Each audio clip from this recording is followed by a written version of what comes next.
So I arrived at EMBL in 1983 as one of the first 6 predocs who in this program that had just started.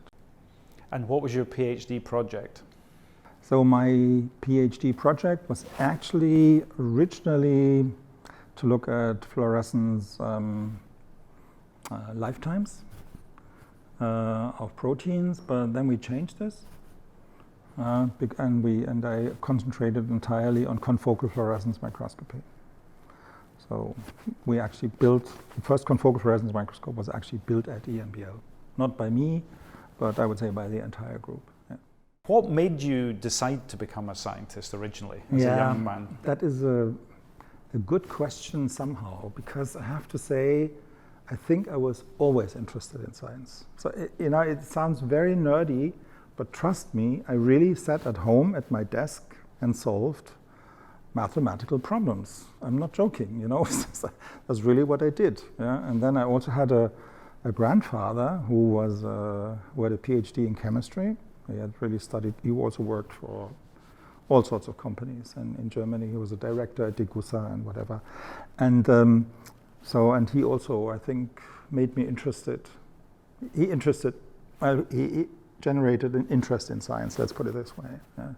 Because he always was a kind of scientific thinker. So he was really the kind of person, I think, who really, who just didn't accept something. So if somebody said something, and that's, then he would really check if that was true or not. Something that all scientists, in my opinion, should do. Yeah. And did you find that also when you moved to EMBL, that there were certain people or colleagues who inspired you or shaped your career in some ways? Yeah, I mean, the first person was probably Stephen Provenger, with whom I collaborated and who had also told me about this PhD program. Because he is also a very brilliant thinker, very good mathematician, I think. He really solved a lot of problems. I'm quite sure nobody knows him really, yeah. But he collaborated with Jacques Dubochet on the reconstruction of viruses, and he came up with all the maths for that. Yeah. So I'm quite sure it's really evolved heavily, but this was something. Through him, I was really introduced to statistics, yeah, and statistical analysis and fitting and all these things. So I really did them when I was very young. So your interest in your training then was very much in physics, mathematics, and in physical quantitative sciences. Yes. And yet you're famous in the field of biology, and you're a very good example of someone who works at the boundary between disciplines and bringing skills in physics towards solving problems in biology. Tell us a little bit about that journey. How did you get introduced to biology, and how do you see interdisciplinary research as a challenge or an opportunity? I mean, I worked at the Max Planck Institute for Biophysics, but I would say this kind of biophysics was as far away from biology as it could possibly be. Yeah, it was more like physical chemistry. Yeah? And the people who worked at this institute were mathematicians, physicists. Yeah, Schlögl was famous, Sauer, and they were all good friends of Eigen. Yeah, so that was a certain field which was very good, I have to say. They also gave brilliant lectures. I followed them all for years. So I was introduced to synergetics or chaos theory or fractals and parts of machine learning long before they had these names. They had completely different names at that time. Or confusion matrices, all these things, So that was good. When I came to EMBL, I have to say a lot of people still thought that, a cell is just, a bag of protein blob with some fluid diffusing around, and directed transport was not an issue really. And that all developed during the years.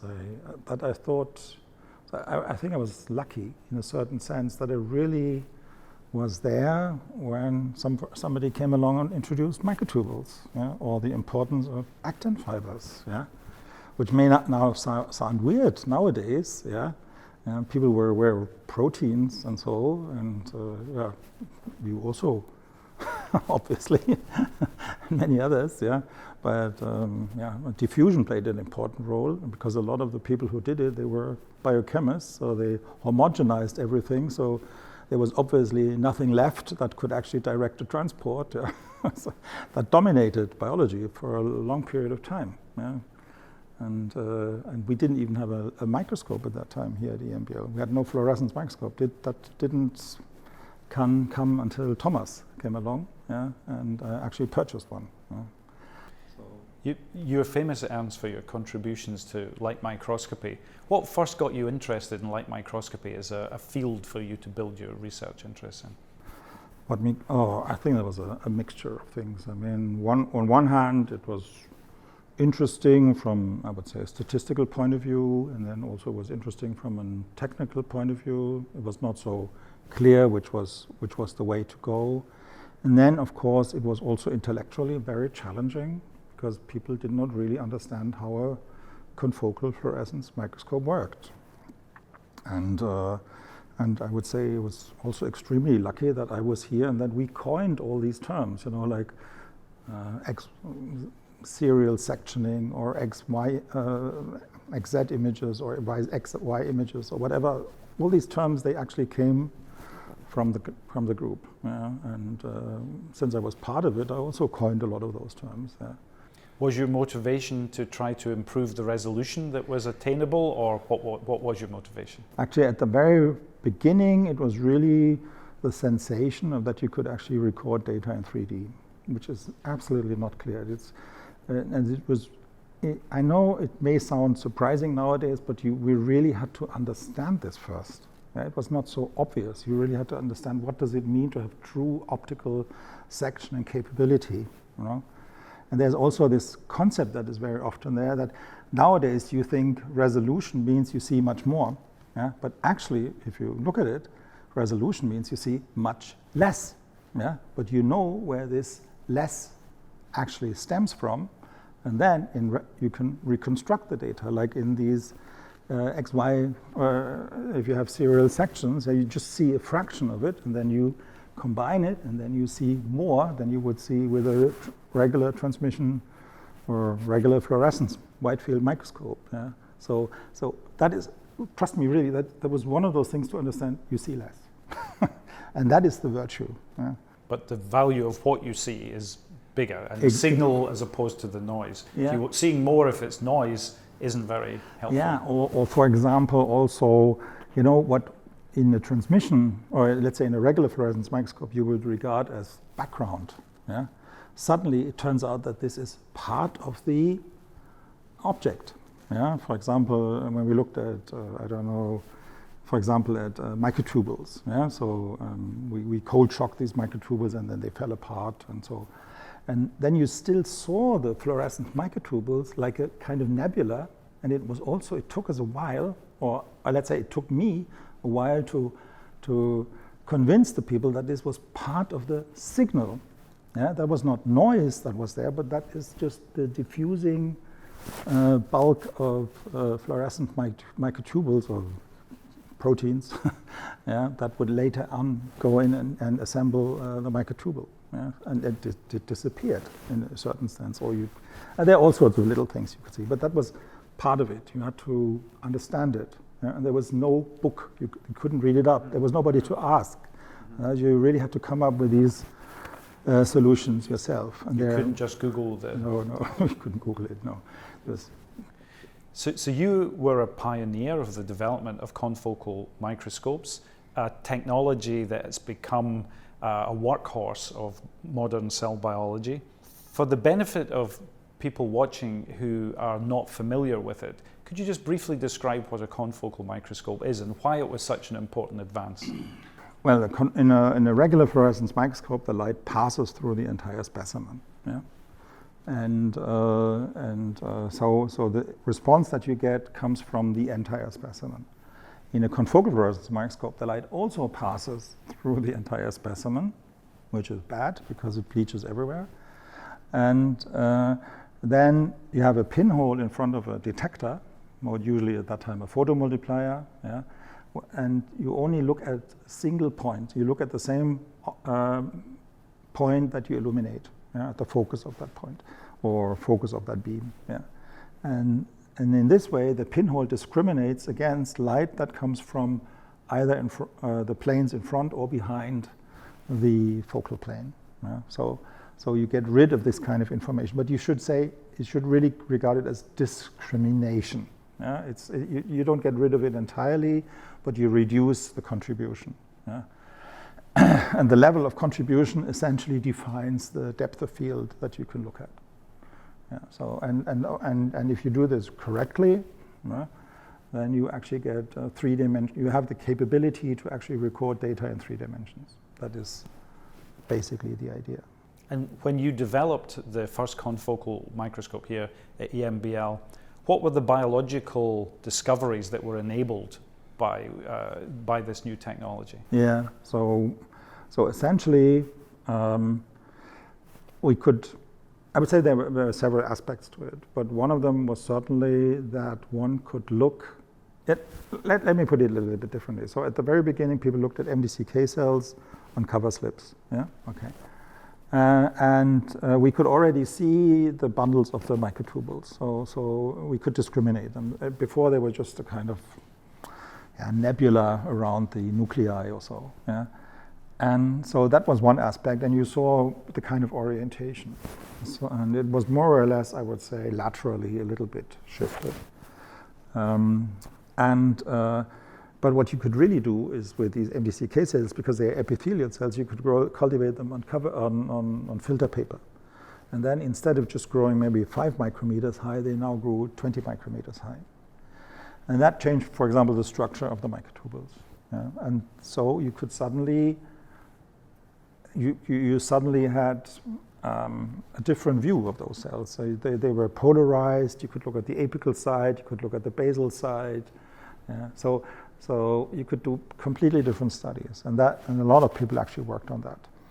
So that was one of those things. And one of the very first things we actually did with Gerrit van Meer, which to my big surprise is a paper that is still cited every now and then, where we actually looked at MDCK cells, and there we looked at transport.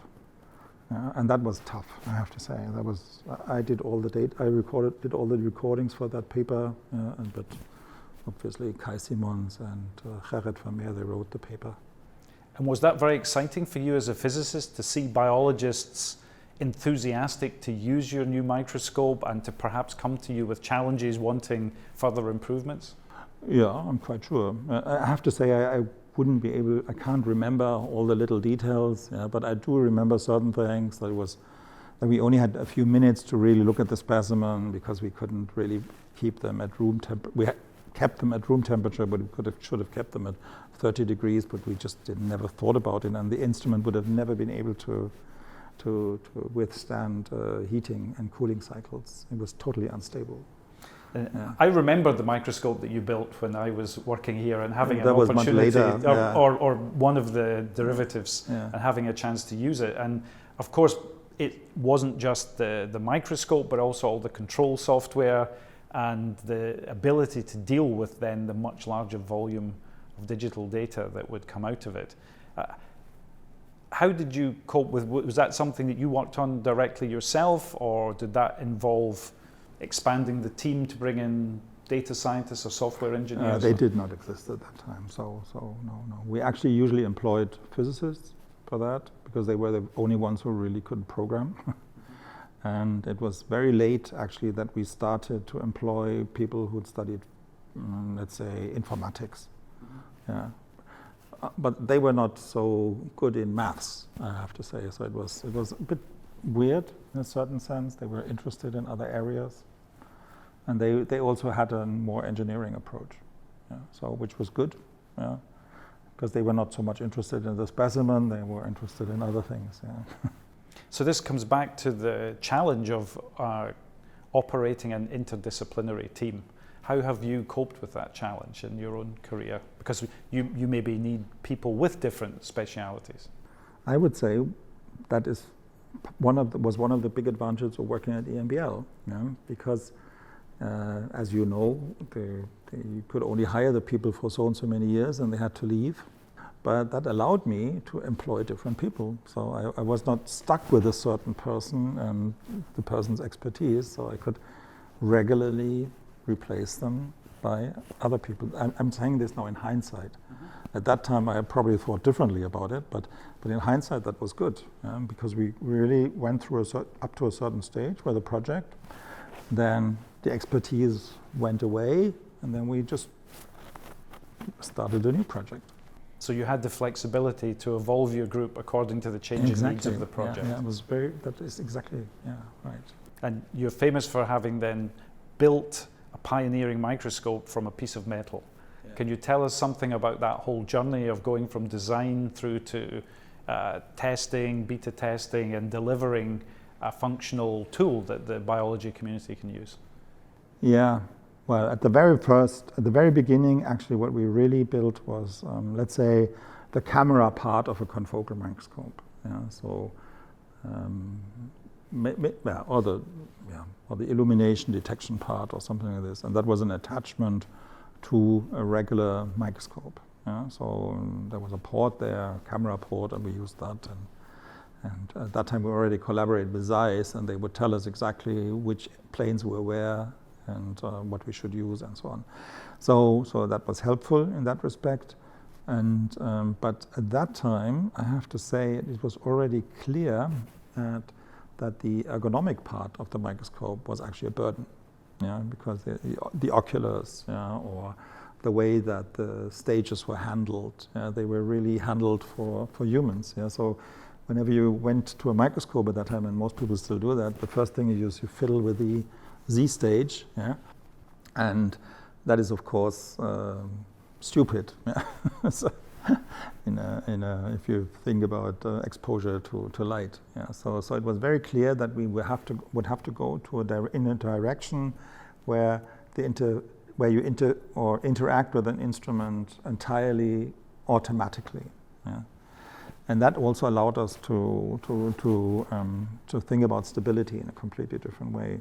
So I'm not exactly sure to which instrument you are referring now, but what is on my mind is this light sheet microscope, which is really built from a single block of aluminium. All the parts are very close to each other, extremely stable, simply because they are close, and it's built from a single part of piece, and there is no ocular, nothing.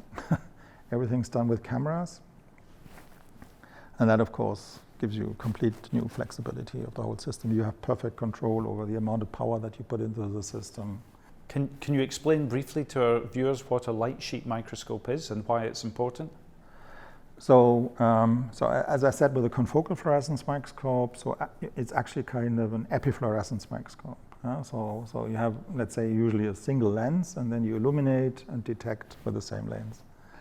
And in a light sheet microscope, what you do is you illuminate with, you have an illumination path and you have a detection path, and they are arranged at an angle of 90 degrees. And in the illumination part, you somehow create a sheet of light. That's why we call it light sheet microscope. In German, it's called Lichtscheibe or Lichtblatt. But in French, it's also more like Lichtblatt, feuille. And so you create that, and there are various different ways of creating this. So we should maybe skip that at the moment.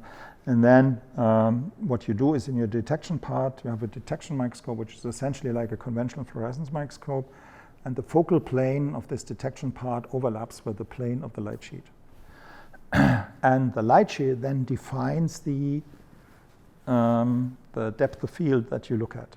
And it really defines the area and also in depth or the volume actually that you are looking at the specimen. And that is also the big difference between confocal microscopy and fluorescence microscopy. As I said before, in confocal microscopy, you discriminate in the detection, but you've already wasted all the fluorophores, or because you illuminated them. In a light sheet microscope, you only illuminate the fluorophores that you observe. So you're not wasting them. And if you make some calculations and compare it more or less correctly, you realize that you are exposing the specimen to 2, 3, 4 orders of magnitude less light. So that is the real virtue of a light sheet-based fluorescence microscope, because you really keep the specimen alive. That's the reason why we can look at, I don't know, embryogenesis, organ development for weeks, essentially. Yeah. So we've looked at some animals for weeks. Yeah. Which of the discoveries or innovations that you created are you most proud of looking back? So what am I most proud of? I mean, you mentioned this block of metal, for example. And I know, again, it's one of those things, I'm not sure people appreciate it when I talk about it, but it's really, I sat there at a desk, and I had a sheet of paper, yeah, and I started to write down or make a drawing of such a microscope. Yeah. So of course then we discussed it within the group, so that is, I still think it was really from scratch, truly from scratch. Yeah. So I always think that was something very challenging. But there are other things that most people are not aware of. For example, we worked a lot on optical tweezers. Yeah.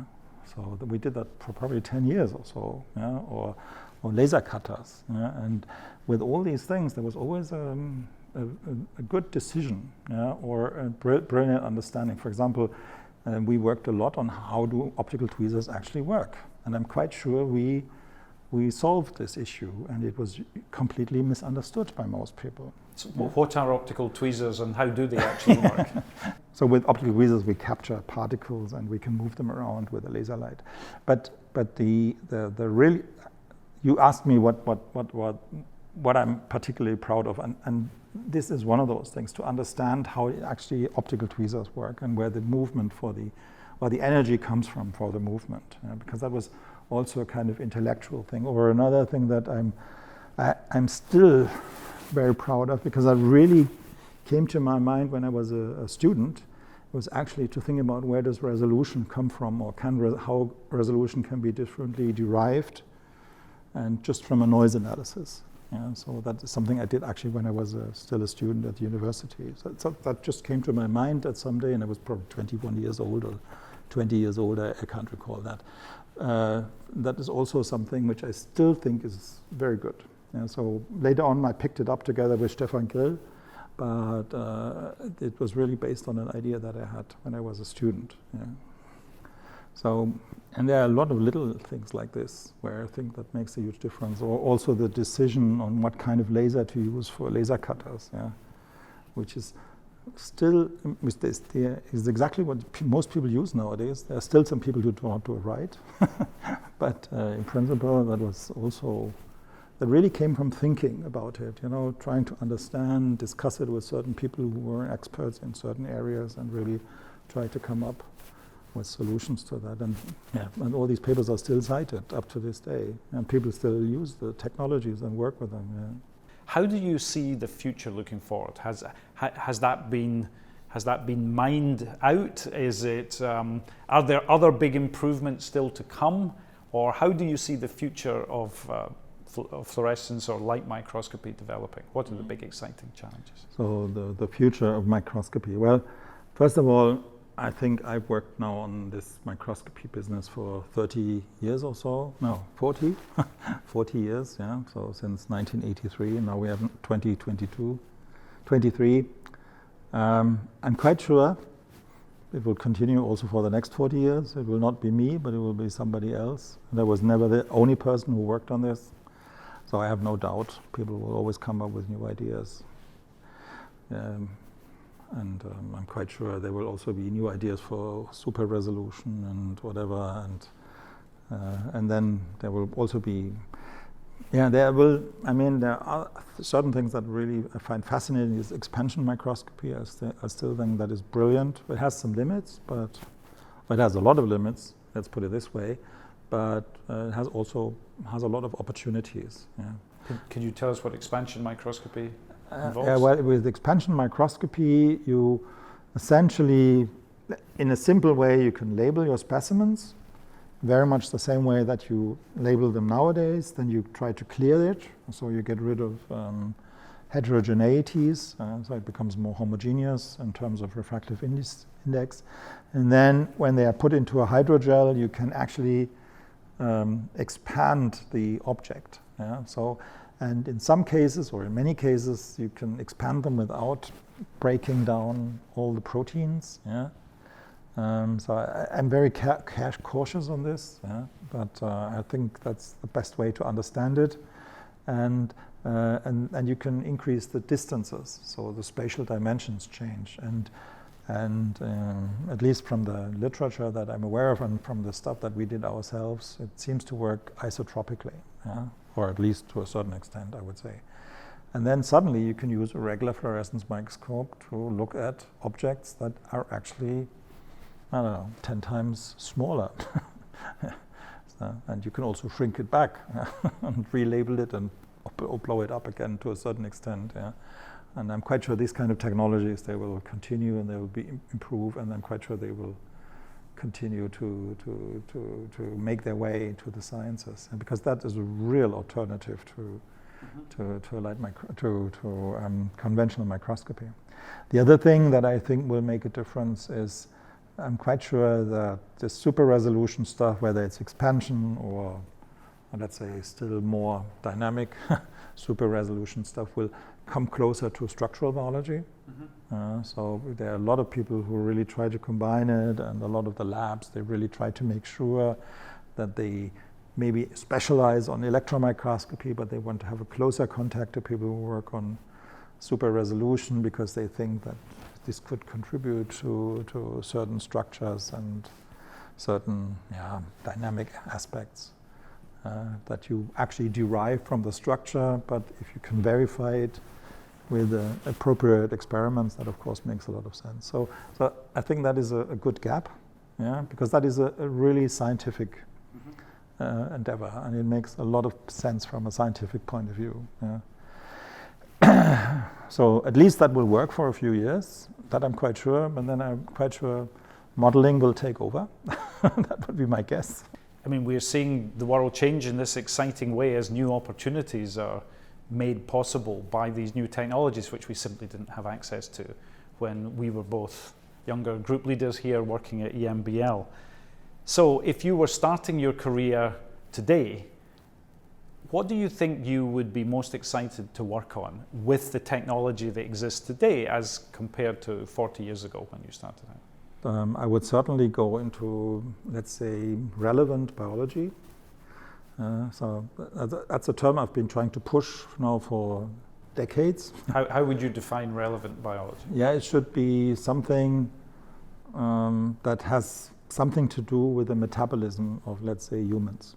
Yeah, so it should reflect really important metabolic processes. Let's put it this way. Yeah, so, or if you look at embryogenesis, you want to look at embryogenesis, what we are doing right now with insects, honeybees and tribolium. So it should really reflect.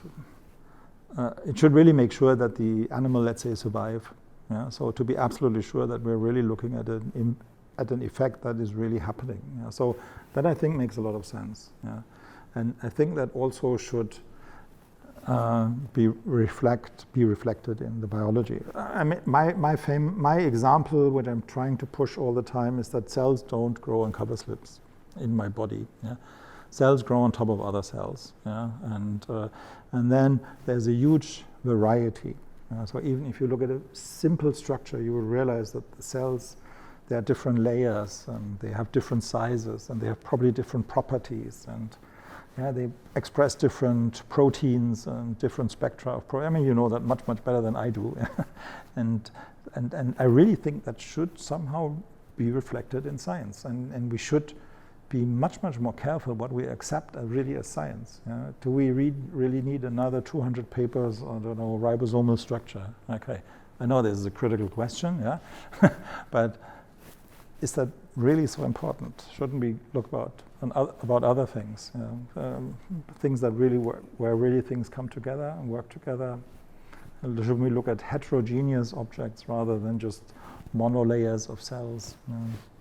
I think that's, and I'm quite sure that plays an important role, will play a much more important role in the future. We will try to look at entire organisms, organs or so, rather than just on simple cells. And continuing to push back the boundaries of what's technically possible so that you can ask new questions that weren't possible before. Ernst, you've had a long, distinguished, extremely successful career. What advice could you offer to a young scientist considering having a career in research? Well, my first advice, and that really I give that to all my students, is to finish their projects. Seriously, concentrate on something. Don't change the technology all the time. Don't always, if somebody comes along and tells you something, don't believe these people. Yeah, so just continue your project, finish it, publish it. Yeah, so this I don't know, grit. Yeah, that is I think a particularly important part. And the other thing is to make sure that there are always some critical time points. You know, for example, after your PhD or after your, I don't know, master's thesis or something like this. And I think at that time you should have options. Yeah, so you should be able to make a choice what you want to do with the rest of your life. Yeah? And I think you should come up. Yeah, you should reconsider what you want to do every now and then. Can you give us an example of a breakthrough moment where you could then measure or detect something that wasn't possible before, and how did biologists react to that? So we had already worked on analysis of microtubule dynamics. So that was when Stein Leibler came to EMBL. He worked with Eric Hassenti and Marilene Doctorome, and they analyzed it with regular cameras. And actually at that time we supported her, but we had a video camera set up, so I was also involved in that paper. And I think that was in 1992. And then when we had this light sheet microscope, we thought about those experiments again and checked if we could do that in 3D. And I had a very nice guy there at that time, Klaus Krieger, and I think it was Klaus Krieger, and he just put it into a vial, and then he realized that these asters really developed in 3D. Yeah. And before, the experiments were done in such a way that the asters were squeezed between two cover slips, so they could only grow in 2 dimensions, essentially. And then we thought, well, let's do it. And at that time, Philipp Keller was my diploma student, and we thought that would be a good diploma project. Yeah, so that was not his PhD project; it was really his diploma project. Yeah, yeah. And then we were lucky because Francesco Pampaloni was also in the group. He was an expert really in working with microtubules, and he had done that before. He had done that for his PhD thesis, if I remember well. And so what we did is then we developed a special cuvette, so essentially an FEP foil, and we just put the suspension that was actually used for the experiments in 2D into 3D, and then we just had a look what happened. And Philip was really great, and he could look at it, and we could really see growth of those microtubules in 3 dimensions. So the microtubules did not only grow sideways, but upwards and so on. And he also developed all the software to actually follow that data. And I remember very well because we talked about it, and I said, well, if there are 2 bad outcomes, one is that they grow exactly the same way as in 2D, and the other one that it's totally different. So in the first case, we can't publish it, or we will not publish it well because there's nothing to tell, and in the second case, nobody will believe us. And what happened, of course, was the second case. Otherwise, this wouldn't be a story. So we could see those microtubules grow, and he could categorize them, and he realized that they grew at different speeds. Then they had a kind of pause, and then they grew at a certain speed, then there was a pause, and then they maybe grew at a different speed, or they would grow, and then they would shrink. So there were all sorts of events. And then we presented this data. There were also pauses in between. And we submitted it to Nature Cell Biology, and it was well received. Of course, we changed a few things. So we suggested, for example, hiatus instead of pause and something like this. So we had to remove that, but otherwise it was okay. And then the editor at in the Nature Cell Biology was afraid, and she didn't want to publish it anymore. And then that is something where I'm not exactly sure what happened, because I was not entirely involved. And then she discussed this with at that time, Daniel Evanko, I think he was the editor of Nature Methods. And she convinced this person or whatever to publish it in Nature Methods, because they didn't want it published in Nature Cell Biology. Yeah? And then it was published in Nature Methods. And the paper is nice because it really shows that growth and shrinkage are completely different. The speeds are different in 3D than in 2D. Yeah, you have this pause. Yeah. We also had so much data that we did not only specify an error, but we could really say, okay, growth happens within. There's a different growth, so you don't have a fixed growth speed, but there's a range of speeds. Yeah, so we could also characterize that for growing and shrinking microtubules, and so on. So there's a lot of events. Essentially, there are two papers. There's one in Nature Methods and another one in Journal of Biophysical Journal, which describes these experiments in great detail. And I think there's another one, a third one, I just can't remember where it was published. And that, in my opinion, really changed the way I think that is textbooks information. But it was initially, at least, not so well received, because I think there were just too many changes. But that is exactly what you want. You want to be disruptive, yeah, and you want to be disruptive in a way so that nobody ever told us that there's anything wrong. We never got any comment about that, but we never got a positive remark either. Yeah. You did make the decision to build a large part of your productive early stage career here at EMBL, and perhaps just to finish, you might share with us any particular memories you have of that time.